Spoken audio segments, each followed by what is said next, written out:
This is AHA Business Radio, creating AHA moments for business, by business, and about business, providing opportunities to discover information to help you run your business and guide your decision making. The more you know, the better decisions you make. Now, here's your host for AHA Business Radio, Alan Hirsch. What is the definition of a real strategic alliance? Well, first of all, let me make it clear that strategic alliances are not easy. They're difficult.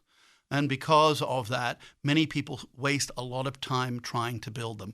And the key part of failing in a strategic alliance is the fact that people go into them with expectations that are unrealistic.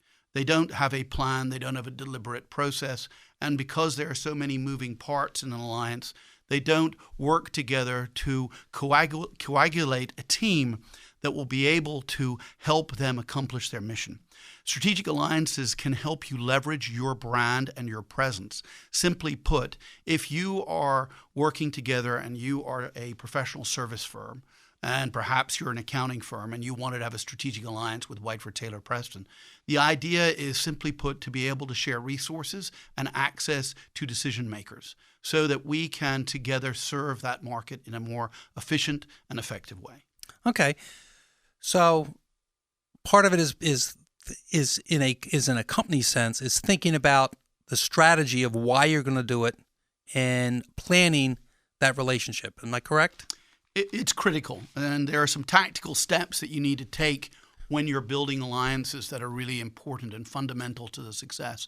Because if you do go about it in a random way, what you'll end up doing is having a lot of meetings about nothing and getting nowhere. So what are some of the fundamentals that you think are important for strategic alliances? Yeah, so let me get into that and talk about the principles of what I believe a strategic alliance should consist of first.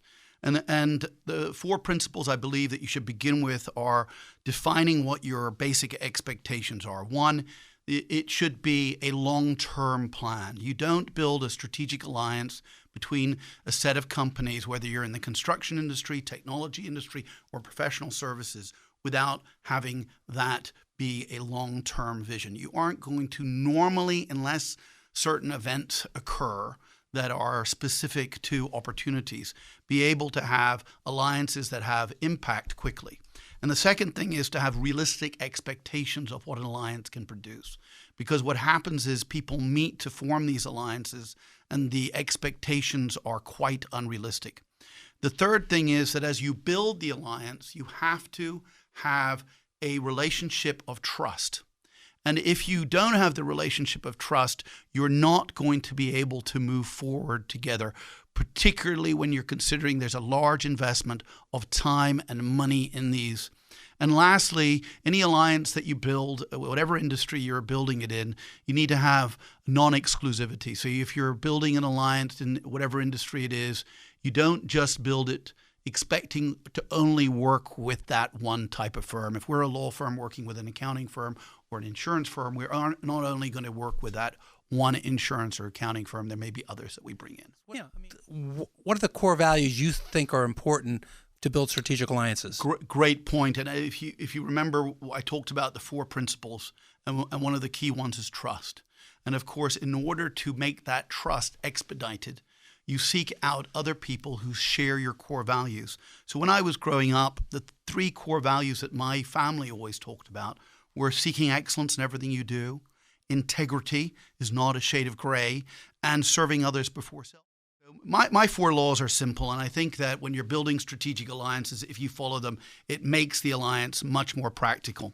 The first law is the law of association. The law of association is one that John Wooden, the famous UCLA basketball coach, talked about in such detail. And it's a law which says associate with those people that you want to be with. Be like, be with, become. Seek out those who are better than you, who have achieved more than you, who have a broader market presence, who know how to get things accomplished, and people who you share similar core values with. And that's the law of association. The second law is what I call the law of emulation. And the law of emulation is the willingness to learn from others.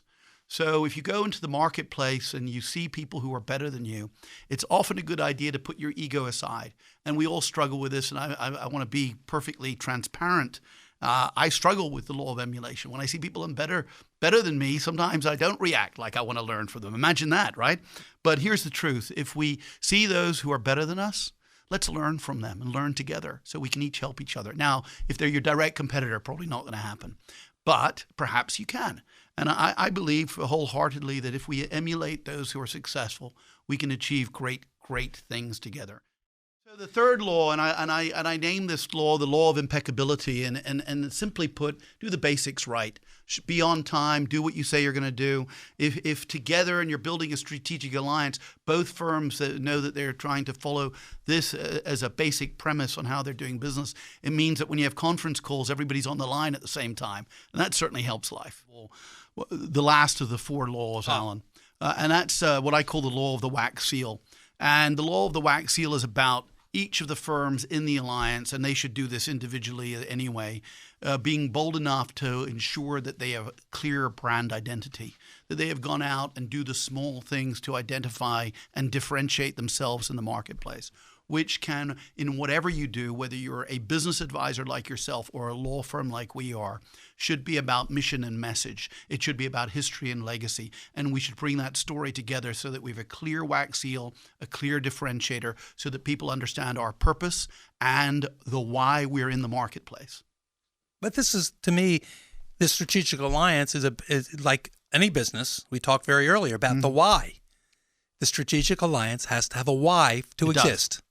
So the individual firms have to have a why, and the alliance has to have a why. And that mission will help build the deliberate structure so that you can be successful. Absolutely.